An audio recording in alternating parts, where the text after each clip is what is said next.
Halo,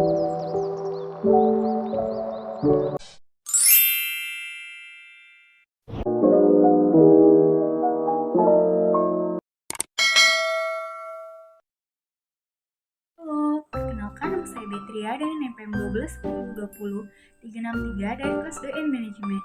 Dalam video kali ini, saya akan sedikit membahas materi pertemuan ke-15, yaitu implementasi kinerja dalam manajemen SDM. Untuk memenuhi mata kuliah manajemen inovatif, oke langsung saja kita simak videonya ya. Dalam video kali ini, saya akan sedikit membahas materi yang berjudul implementasi kinerja dalam manajemen SDM. Di materi yang pertama ada tingkat kinerja. Tingkat kinerja sendiri terbagi dari 3. Yang pertama, kinerja organisasi. Pencapaian hasil pada tingkat atau unit analisis organisasi. Kinerja pada tingkat organisasi ini terkait tujuan organisasi, rancangan organisasi, dan manajemen organisasi. Dan yang kedua, kinerja proses. Kinerja pada proses tahapan dalam menghasilkan produk atau pelayanan ini dipengaruhi tujuan proses, rancangan proses, dan manajemen proses. Dan yang ketiga, kinerja individu atau pekerjaan. Pencapaian atau efektivitas pada tingkat pegawai atau pekerjaan ini dipengaruhi tujuan pekerjaan, rancangan pekerjaan, dan manajemen pekerjaan, serta karakteristik individu.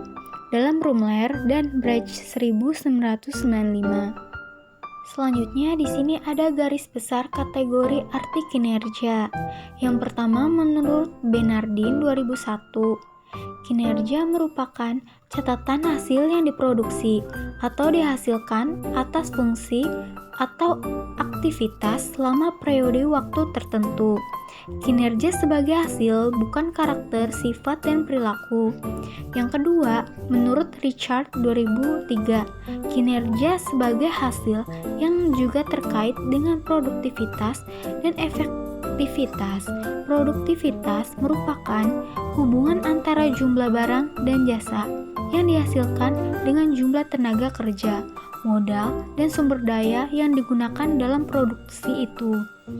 Kinerja merujuk pengertian sebagai perilaku, merupakan seperangkat perilaku yang relevan dengan tujuan organisasi atau unit organisasi tempat orang bekerja. Kinerja merupakan sinonim dengan perilaku. Kinerja adalah sesuatu yang secara aktual orang kerjakan dan dapat diobservasi. Kinerja mencakup tindakan-tindakan dan perilaku yang relevan dengan tujuan organisasi. Kinerja bukan konsekuensi atau hasil tindakan, tetapi tindakan itu sendiri. Selanjutnya, pendekatan pengukuran kinerja. Terdapat beberapa pendekatan pengukuran kinerja. Di sini ada pendekatan ukuran standar kinerja dalam melakukan pengukuran.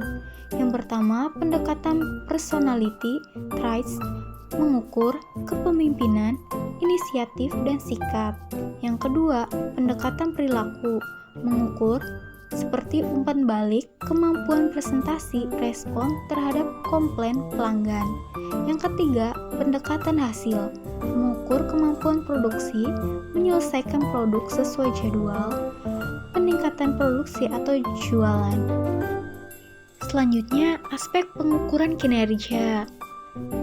Yang pertama, produktivitas, kualitas, ketetapan waktu, putaran waktu, penggunaan sumber daya, dan biaya. Jenis ukuran kinerja. Yang pertama, ukuran uang, seperti pendapatan, pengeluaran, pengembalian. Yang kedua, ukuran upaya atau dampak, seperti capaian sasaran, penyelesaian proyek, tingkat pelayanan, dan kemampuan mempengaruhi. Yang ketiga, ukuran reaksi, seperti penilaian rekan kerja, pelanggan, pemegang pekerjaan lainnya.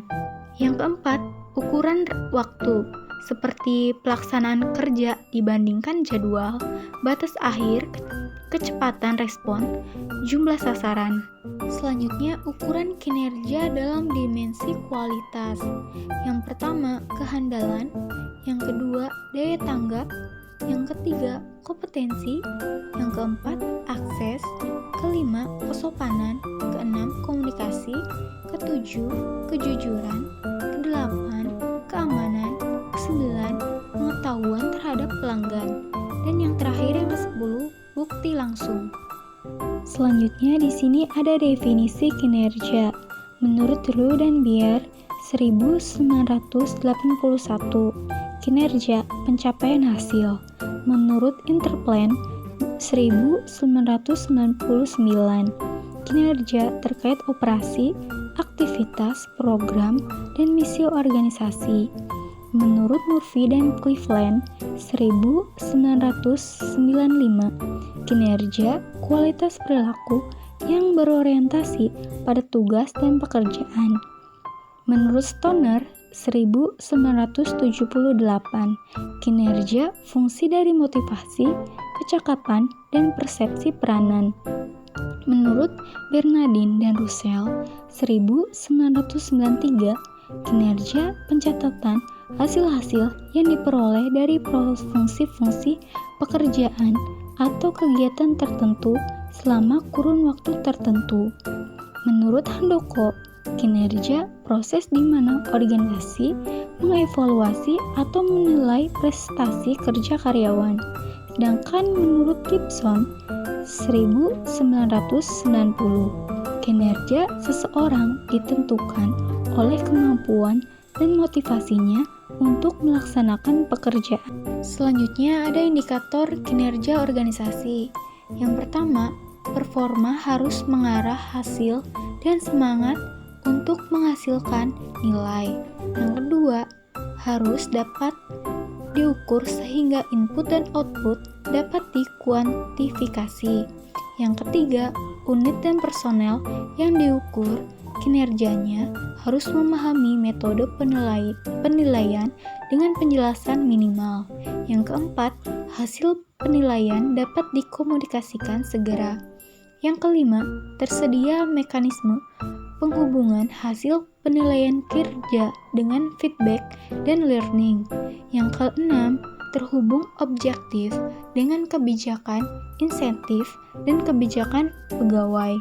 Dan ketujuh, bersifat keseimbang antara orientasi keberhasilan jangka pendek dan jangka panjang.